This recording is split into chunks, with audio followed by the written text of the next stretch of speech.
Hello friends, कैसे हो आप सब। आज अपन डिटेल डिस्कशन करेंगे सीसेट की स्ट्रेटेजी का फॉर यूपीएससी सीएसई 2024 एग्ज़ाम के लिए। सिलेबस का भी डिस्कशन करेंगे एंड मैं बुक लिस्ट भी आपको प्रोवाइड करवाऊंगा। जैसा कि आप सब जानते ही हैं कि जो सीसेट का पेपर है वो क्वालिफाइंग इन नेचर है। 80 question, 2 hours, 2.5 marks each question, 1/3 negative marking. Okay, now जो एक्चुअल जो सिलेबस दिया हुआ है यूपीएससी ने अपनी ऑफिशियल साइट्स पे, उस पर क्लियरली दिया हुआ है कि जो सीसेट है वो 10th लेवल का आएगा। बेसिक न्यूमरेसी आएगी, डाटा इंटरप्रिटेशन आएगा। हालांकि यहाँ से क्वेश्चन अभी कम हो रहे हैं डाटा इंटरप्रिटेशन से, डीआई से, ठीक है। लेकिन जो 2023 का क्वेश्चन पेपर था सीसेट का, वो कहीं भी 10th लेवल का तो था नहीं, जैसा कि आपने देखा होगा। और जिन्होंने अटैम्प्ट भी लिया होगा इस 2023 का, उनको पता लगा होगा। हुआ क्या था कि क्वेश्चन जो थे वो 2 से 3 टॉपिक्स मिक्स करके एक क्वेश्चन फ्रेम हो रहा था, ठीक है। वो टाइम जो क्वेश्चन में लगना चाहिए उससे ज़्यादा टाइम वो ले रहा था। तो उस कारण क्या हो रहा था, क्वेश्चन सॉल्व नहीं हो रहा था एक पर्टिकुलर टाइम में। आपको 40 to 45 क्वेश्चन सही मानने होते हैं सीसेट क्वालिफाई करना है तो, लेकिन विद 80% एक्यूरेसी के साथ। अदरवाइज एक्यूरेसी कम आ रही है, क्वेश्चन ऑफ नंबर आप इंक्रीज़ करिए, ठीक है। नाउ क्वालिफाइंग इन नेचर है 66 मार्क्स लाने 33%, ठीक है। इसी के आसपास आजकल जीएस की भी कट ऑफ आ रही है, ठीक है। लेकिन ये तो है कि भाई सीसेट जो है वो फाइनल कट ऑफ नहीं डिसाइड होती, लेकिन आजकल जो मेजर फैक्टर बन गया है कि कट ऑफ जो नीचे गिर रही है प्रीलिम्स में, वो सीसेट भी है। देखो, जो प्रीलिम्स की जो कट ऑफ है वो नीचे गिरने का 2 ही कारण है। एक तो जीएस का डिफ़िकल्टी लेवल, एक सीसेट का डिफ़िकल्टी लेवल, ठीक है। सीसेट क्वालिफाइंग हो नहीं रहा है, जीएस की कट ऑफ नीचे गिरती जा रही है। आजकल कहाँ जा रही है, 70, 75, 80 के बीच में कट ऑफ टिकी हुई है, ठीक है। वो टाइम गया जहाँ पे 100, 110 कट ऑफ रहती थी। नाउ ये तो हो गया कि जो ऑफिशियल में सिलेबस था प्रीलिम्स का, मैंने बता दिया है कि उन्होंने दिया तो 10th लेवल तक का है, लेकिन वो 10th लेवल तक का कहीं है नहीं। नाउ अब अपन करते हैं 2023 के सीसेट के पेपर का एनालाइज। देखो, क्वांट से जो क्वेश्चन बने वो बने यहाँ पे 39 क्वेश्चन बने थे, ठीक है। लॉजिकल रीजनिंग से 14 क्वेश्चन आए और आरसी से आए 27। वेटेज देखे तो क्वांट का अच्छा खासा रहा 39 क्वेश्चन, लॉजिकल रीजनिंग का 14 क्वेश्चन, वेटेज कम रहा। आरसी का वही रहा जैसा रहा है। वो आरसी से वो 25 के आसपास ही क्वेश्चन पूछते हैं, इस बार 27 क्वेश्चन थे। क्वांट का वेटेज जो है थोड़ा बढ़ा दिया था। और क्वांट में भी इन्होंने क्या करा, वन साइडेड पेपर कर दिया। One sided paper in the sense number system से 26 question directly, permutation and combination से 9 क्वेश्चन, एवरेज से 1, एपी जीपी सीरीज से 1 question, simple interest compound interest से 1 और वर्क एंड टाइम से 1 क्वेश्चन। अब आप देखिए कि जहाँ 39 क्वेश्चन इन्होंने टोटल पूछे, ठीक है, उसमें से नंबर सिस्टम से 26 क्वेश्चन और परम्यूटेशन कॉम्बिनेशन से 9 क्वेश्चन, 35 क्वेश्चन तो आपके यही बन गए। मतलब 80% पेपर तो क्वांट का आपके 2 टॉपिक में से आ रहा है। तो वन साइडेड पेपर क्वांट का रहा था, लेकिन ओवरऑल क्वांट का वेटेज ज़्यादा रहता भी है इस बार, कुछ और भी ज़्यादा रहा है। आरसी का वेटेज सेम रहा था, लेकिन लॉजिकल रीजनिंग का थोड़ा वेटेज कम रहा। नाउ अब इसका मतलब ये नहीं है कि जो रिमेनिंग टॉपिक है उसको इस बार नहीं करना है। देखो, आप जब किसी भी स्ट्रेटेजी बनाते हो, चाहे आप जीएस की बना रहे हो, चाहे सीसेट की बना रहे हो, किसी भी एग्ज़ाम की बना रहे हो, स्ट्रेटेजी एक उसके प्रीवियस पेपर को देख के मत बनाया करो। स्ट्रेटेजी बनती है कम से कम 10 से 15 साल के पेपर एनालाइज करने के बाद, ठीक है ना। अगर आप प्रीवियस पेपर के बेसिस पे अगर आप अपनी स्ट्रेटेजी बनाओगे और अगले अटैम्प्ट बैठोगे, तो डेफिनेटली आप कहीं ना कहीं फेलियर के पास ही जाओगे। क्योंकि होता क्या है कि इस बार क्वांट का वेटेज बढ़ा है, हो सकता है कि कल को लॉजिकल रीजनिंग का वेटेज बढ़ जाए, क्वांट का कम हो जाए। तो कभी भी पीवाईक्यू का एनालाइज करो तो 10 से 15 साल का करो और ये देखो कि किस टॉपिक में से मैक्सिमम क्वेश्चन रिपीट हो रहे हैं। मान लीजिए नंबर सिस्टम से पिछले 20 साल से क्वेश्चन आते ही आते हैं और 5-6 क्वेश्चन आते ही आते हैं, मतलब वो टॉपिक स्ट्रॉन्ग करना ही करना है, ठीक है ना। टाइम एंड वर्क से देख रहे हो कि 10-15 साल से 1-2 क्वेश्चन ही आ रहे हैं, तो उसको थोड़ा कम रखो, ठीक है ना। प्रायोरिटी दो सब्जेक्ट को, टॉपिक्स को। वो पीवाईक्यू से ही पता लगेगा, जो कि 2024 की स्ट्रेटेजी में भी बताया है, 25 की स्ट्रेटेजी में बताया है, ठीक है। नाउ लॉजिकल रीजनिंग से वेन डायग्राम एंड सिलोजिज्म से 3 क्वेश्चन सबसे हाईएस्ट थे, सीरीज से भी 3 क्वेश्चन, क्यूब एंड डाइस से 2 क्वेश्चन, एनालॉजी से 1 क्वेश्चन, ब्लड रिलेशन से 1, कोडिंग डिकोडिंग से 1, नॉन वर्बल से 1, रैंक टेस्ट से 2 क्वेश्चन, ठीक है। अगर लॉजिकल रीजनिंग के इस बार क्या था, डायरेक्टली लॉजिकल रीजनिंग से क्वेश्चन नहीं थे एक्चुअल में। अगर आप पेपर को देखोगे, उन्होंने क्या करा, 2 स्टेटमेंट दी, उसके नीचे फिर 2 स्टेटमेंट दी कि ये स्टेटमेंट सफिशिएंट है कि नहीं है इस 2 स्टेटमेंट को आंसर देने के लिए, ठीक है। क्वेश्चन इस तरीके से फ्रेम था। तो मैं वही कह रहा हूँ कि क्वेश्चन का जो डिफ़िकल्टी लेवल किस तरीके से बढ़ाया है, 2-3 टॉपिक को मर्ज करके एक क्वेश्चन फ्रेम कर दिया है, ठीक है। वो आपने जो क्वेश्चन फ्रेम करा है यूपीएससी ने, ठीक है, आपने 2-3 टॉपिक को मर्ज करके आपने एक क्वेश्चन फ्रेम करा, आपके पास राइट है, आपको पेपर बना रहे हो, ठीक है। लेकिन आप उस तरीके से तो उस पेपर को फ्रेम करो कि वो 2 घंटे में 80 क्वेश्चन हो जाए। और वो सी सेट का लेवल रहे, वो आपने कैट के लेवल के क्वेश्चन बना के दे दिए, ठीक है। वो क्वेश्चन भी यहाँ पे डालने वाला था, लेकिन आपने पेपर देखा ही होगा, और मैं उसको 2023 का पेपर को भी और सेंड कर दूंगा। जिन्होंने नहीं देखा वो देख लेना टेलीग्राम ग्रुप पे, उसका लिंक जो है डिस्क्रिप्शन में प्रोवाइड हो जाएगा। नाउ आरसी में जो थे, इस बार जो आरसी का जो लेवल था वो शॉर्ट पैसेज और लॉन्ग पैसेज की जो हरदम डिबेट रहता है। पिछली बार 2022 का जो पेपर था उसमें लॉन्ग पैसेज ज़्यादा ही पूछ लिए थे, इस बार शॉर्ट पैसेज थोड़े ज़्यादा थे, लॉन्ग पैसेज भी थे, लेकिन ओवरऑल देखें तो कंपेरेटिवली ईजी पेपर ईजी था आरसी एज़ फॉर 2022 के कंपेरेटिव में, ठीक है।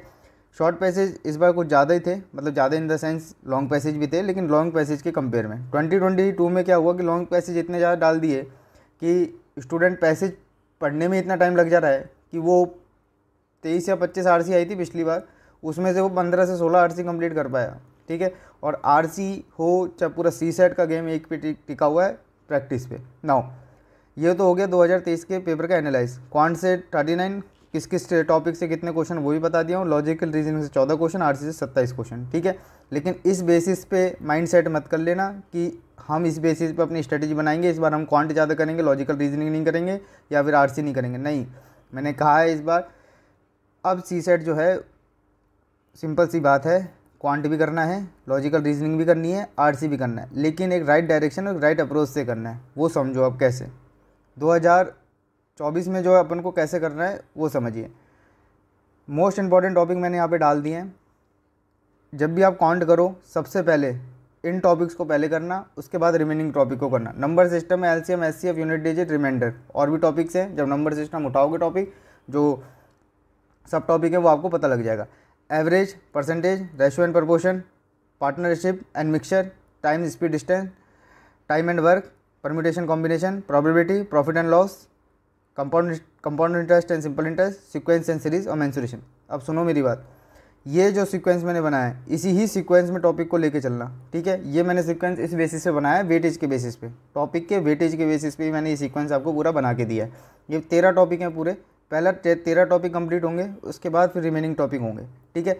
इसी सीक्वेंस में नंबर सिस्टम से average, percentage, ratio, proportion, partnership, mixture, time, speed, distance, time and work, permutation combination, probability, profit and loss, SI, CI, sequence and mensuration. उसके बाद फिर रिमेनिंग टॉपिक। अब रिमेनिंग टॉपिक क्या है? रिमेनिंग टॉपिक जब PYQ का analyse करोगे तो वहाँ पे देखना कि किस टॉपिक में से मैक्सिमम क्वेश्चन पूछे गए, इसके अलावा फिर उन टॉपिक को लेना, ठीक है। नाउ लॉजिकल रीजनिंग की बात करें, इसी सीक्वेंस में करना है जिस सीक्वेंस में मैंने लगाया। Sitting arrangement, direction sense test, blood relation, rank test, calendar, non verbal, syllogism, Venn diagram, series, coding, decoding, cube and dice, ठीक है। कितने टॉपिक हो गए? 3 3 6 3 9 3 12 टॉपिक हैं, ठीक है। यहाँ से मैं आपको रियलिटी बता रहा हूँ, इस बार 37 क्वेश्चन थे काउंट में से। अगर ये टॉपिक कर लिए 13 टॉपिक, 25 क्वेश्चन मार जाओगे विद 90% एक्यूरेसी के साथ। एक्यूरेसी तो सिंपल सी बात है, प्रैक्टिस के खेल है, जितनी प्रैक्टिस करोगे एक्यूरेसी बढ़ती जाएगी, ठीक है। नाउ लेकिन ये टॉपिक कर लिए, मान लीजिए कि 70 to 80% क्वांट का सिलेबस हो गया और लॉजिकल रीजनिंग का भी सेम गेम है। नाउ आरसी की बात करें, आरसी में पर्टिकुलर कोई टॉपिक होता नहीं है, प्रैक्टिस करिए, पीवाईक्यू को प्रायोरिटी पे रखिए, मॉक टेस्ट दीजिए, ठीक है। मॉक टेस्ट की देने का क्या मोटिव होता है वो पहले ही बता चुका हूँ। मॉक टेस्ट नंबर के लिए नहीं देने, मॉक टेस्ट किस लिए दिए जाते हैं वो मैंने आपको बता दिया। अपनी गलतियाँ सुधारो मॉक टेस्ट से, ठीक है। नाउ पीवाईक्यू को प्रायोरिटी पे रखना है, ठीक है। और पीवाईक्यू में वो वाले जो कंसेप्ट बना हुआ है स्टूडेंटों को कि हमको आंसर रट जाते हैं, उसके बारे में मैंने 2024 की स्ट्रेटेजी में डिस्कस करा है कि पीवाईक्यू को कैसे यूज़ करना है, चीज़ों को यूज़ करना सीखो। वो देख लेना वीडियो, 2024 की स्ट्रेटेजी वहाँ पे क्लियर हो जाएगा, ठीक है। इंपॉर्टेंट जो हैं टॉपिक्स वो मैंने क्लियर कर दिया है आपको, क्वांट के भी, लॉजिकल रीजनिंग के भी, और आरसी में किस तरीके से करना है। पहले ये टॉपिक, फिर रिमेनिंग टॉपिक, इसी ही सीक्वेंस में, ठीक है। नाउ बुक लिस्ट की बात कर लें। क्वांट के लिए अरिहंत की आती है, उसको फॉलो कर लेना। देखो एक मैं आपको क्लियर रियलिटी बता देता हूँ, सी सेट के लिए कोई पर्टिकुलरली एक गुड बुक है नहीं मार्केट में, ठीक है। वो जितनी बुक हैं सी सेट के नाम से, उनमें बैंकिंग क्वेश्चन डालें, एसएससी के क्वेश्चन डालें, कैट के क्वेश्चन डालें, ठीक है।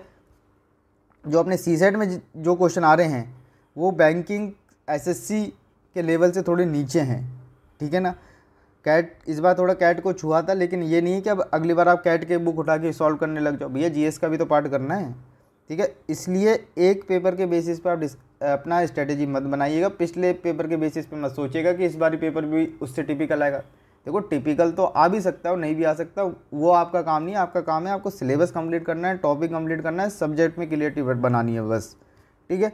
नाउ क्वांट में अरिहंत की आती है, उसको फॉलो कर लेना। लॉजिकल रीजन में RS अग्रवाल, इसके जो पब्लिशर है क्या नाम, एस चंद है, ठीक है। और RC के लिए कोई बुक नहीं है, ये प्रैक्टिस, PYQ मॉक, ठीक है। मॉक इनके भी देने, मतलब क्वांट और लॉजिकल रीजनिंग में भी जब आप मॉक दो तो इनकी भी प्रैक्टिस करनी है। अब इनको यूज़ करने कैसे करना है बुक का ये समझो, इनको पेज टू पेज मत करने बैठ जाना, नहीं तो CSET ही करते रह जाओगे पूरे साल ना। इनको इसमें क्या है कि एग्जाम्पल दिए हुए हैं इन बुक्स में, पहले एग्जाम्पल तो सारे सॉल्व कर लेना, ठीक है, टॉपिक वाइज। फिर इसमें लेवल 1, लेवल 2, लेवल 3 टाइप के क्वेश्चन दिए हुए हैं। लेवल 1 के सारे क्वेश्चन सॉल्व करना, लेवल 2 के 50%, लेवल 3 टाइम मिले तो छूना, नहीं तो मत छूना, कोई दिक्कत नहीं है, क्योंकि लेवल 3 वो लेवल है जो कि SSC बैंकिंग कैट में पूछा जाता है, ठीक है। वो आपके लेवल 2 तक भी अगर क्वेश्चन सॉल्व कर लिया आपका काम हो जाएगा, ठीक है। कैसे बुक को यूज़ करना है समझ में आ गया। 2 बुक हैं, कर लेना अच्छे लेवल पे। अगर बुक्स फॉलो करनी है तो कोचिंग कर रहे हो तो कोचिंग के साथ करो, जो टीचर्स करा रहे हैं उनको फॉलो करो, जो कोचिंग वाले टेस्ट आपके ले रहे हैं उसको डेली बेसिस पे, चाहे सेक्शनल टेस्ट ले रहे हैं, FLT ले रहे हैं, दो उनको मिस मत करो, ठीक है। क्योंकि CSET प्रैक्टिस से ही निकलेगा, जितना प्रैक्टिस करोगे उतना हाथ खुलता जाएगा, ठीक है। नाउ एक ही टॉपिक पे कम से कम 100-150 क्वेश्चन निकाल के चलो, क्योंकि टाइम है। अब बात आती है कब से उठाएं, ठीक है। CSET कब से चालू करना है, देखो CSEट आपको आपकी जो नवंबर अक्टूबर वाला मंथ जो है, ये मैं पहले ही बता चुका हूँ, फिर बता देता हूँ, नवंबर अक्टूबर से चालू कर देना। जिसका भी CSET बहुत वीक है, जिसके 20-30 नंबर बन रहे हैं आ रहे हैं या बेसिक्स क्लियर नहीं है, अब नवंबर अक्टूबर से चालू कर देना। मतलब मैं अगले महीने या उससे अगले महीने मैक्स टू मैक्स, इससे डिले मत करना, इससे डिले करोगे दिक्कत आ जाएगी, ठीक है। जो ठीक ठाक है, सही है, CSET में 60, 50, 70 के आसपास नंबर बैठ रहे हैं, सिंपल सी बात है। अब जनवरी फरवरी से चालू कर देना, इससे डिले मत करना, नहीं तो फिर आपको भी कहीं ना कहीं दिक्कत आ जाएगी, ठीक है। कब से चालू करना है, जिसका वीक है वो अक्टूबर नवंबर से चालू कर दे, और जिसका ठीक ठाक है वो जनवरी फरवरी से कर दे। एक चीज़, शुरुआत करो अक्टूबर नवंबर से कर देना, लेकिन 1 घंटा दो, आधा घंटा दो, 1.5 घंटा दो, मैक्स टू मैक्स 2 घंटा दो। अपने हिसाब से देख लेना कि GS का पार्ट कितना बचा हुआ है, ठीक है। अगर अच्छा खासा GS का पार्ट है, कोचिंग भी जा रहे हो, ऑप्शनल भी जा रहे हो, CSET की भी कोचिंग चल रही है, तो वो टाइम आप अपने हिसाब से डिसाइड करना, लेकिन स्टार्ट जरूर कर देना, ठीक है। डिले मत करना, चाहे आधे घंटे दे पाओ लेकिन देना ज़रूर, ठीक है। नाउ एक चीज़ मैं बहुत इंपॉर्टेंट बता रहा हूँ, ये जो ओवर कॉन्फिडेंस के चक्कर में CSET रुक रहा है ना, IIT वाले, math honours, SSC qualify, banking qualify, ये आपका जो ओवर कॉन्फिडेंस मार रहा है, मैं आपसे क्या कह रहा हूँ कि IIT जो डिग्री लेवल पे जो मैथ आ रही है और जो मैथ ऑनर्स में ये जो मैथ पढ़ रहे हैं, इसमें जो मैथ पूछते हैं और जो CSET में मैथ पूछते हैं वो डिफरेंस है, ठीक है। यहाँ चलती है थ्योरी आपकी डिग्री पे, यहाँ जो चलती है स्पीड का गेम है CSET में, ठीक है। सारा गेम स्पीड का है, तो ओवर कॉन्फिडेंस में नहीं रहना है, एक्यूरेसी बनाओ, पर्टिकुलर टाइम फ्रेम में क्वेश्चन करो, मॉक दो जितने हो सकते हैं। GS के चाहे भले ही कम दे लेना मॉक, CSET के देना खूब मॉक, अच्छे से जितना क्वेश्चन हो सकता है उतने सॉल्व करो, ठीक है। कब से स्टार्ट करना है, क्या बुक है, कौन से टॉपिक करने हैं, कब से करने हैं, सारे डिस्कस कर चुका हूँ। ऐसे ही 24 में अगर लेके चलोगे तो इजीली क्वालिफाई हो जाएगा। अदरवाइज़ वही है, अगर फरवरी मार्च से करोगे रहेगा CSET डेफिनेटली फिक्स है। आप पहले फिक्स करके चल रहे हो कि CSET नहीं निकलने वाला, क्योंकि अब वो गेम नहीं रहा ना, आप लाइटली क्यों लेते हो CSET को, ठीक है। 66 मार्क्स लाने हैं बट, और GS में कट ऑफ कितनी जा रही है, 70, 75, 80 मैक्स टू मैक्स आजकल उसी के आसपास। मान लो कि GS में आपने खूब पढ़ लिया, आपके 100, 110 नंबर भी आ रहे हैं, क्या मतलब रहा जब CSET ही नहीं निकलेगा तो, ठीक है। देखो होता क्या है कि GS की वजह से पेपर रुक रहा है, तो ठीक है भाई कि GS हमारा कमज़ोर है, हमें कंसेप्ट नहीं आ रहे, हमने GS पढ़ाई नहीं करी, जो भी रीज़न है, लेकिन CSET की वजह से रुक रहा है तो गलत है ना फिर, ठीक है। क्योंकि क्वालिफाइंग पेपर तो है कहने में, लेकिन अब कहने वो क्वालिफाइंग रहा नहीं है एक्चुअल में, ठीक है। तो लाइटली मत लीजिए, टाइम से चालू करिए सब्जेक्ट को, और जो जो टॉपिक बताए उसको उसी सीक्वेंस में करना, ठीक है। और जो रिमेनिंग टॉपिक है, टॉपिक सारे करना, सारे करने टॉपिक, ये मत सोचना जो मैंने यहाँ पे मेंशन करें वही टॉपिक कर रहे हैं, टॉपिक सारे करने, मैंने वो टॉपिक मेंशन करे जो मोस्ट इंपॉर्टेंट है, ठीक है ना। जहाँ से क्वेश्चन तो आने ही आने हैं, इसके बगैर तो उनका काम ही नहीं चलेगा एग्जामिनर का, यहाँ से क्वेश्चन डालेगा ही डालेगा वो, ठीक है। क्योंकि होता क्या ना, एक टाइम के बाद एग्जामिनर के पास भी लिमिटेड क्वेश्चन बच जाते हैं, चाहे वो GS का हो चाहे CSET का हो, ठीक है। तो कोई फेवरेट टॉपिक्स होते हैं तो, और एक और बात, UPSC जो अदर एग्ज़ाम करवा रही है उसके भी PYQ लगाते चलना, ठीक है ना, okay. And at last please subscribe our channel, जितना हो सकता है वीडियोस को शेयर करिए, लाइक करिए, और भी कंटेंट लाएंगे। ठीक है, 24 की स्ट्रेटेजी की बता दी है, 25 की बता दी है, सी सेट की क्लियर कर दिया है, एंथ्रो की भी मैंने सिलेबस डिस्कस करा है, और भी वीडियोस आएंगी करंट अफेयर रिलेटेड चली रही है। G20 से रिलेटेड जल्दी वीडियो एक रिलीज़ करेंगे, एक बार सबमिट हो जाए क्या आउटकम रहते हैं उसके बाद निकालेंगे। Okay, thank you and have a good day, bye.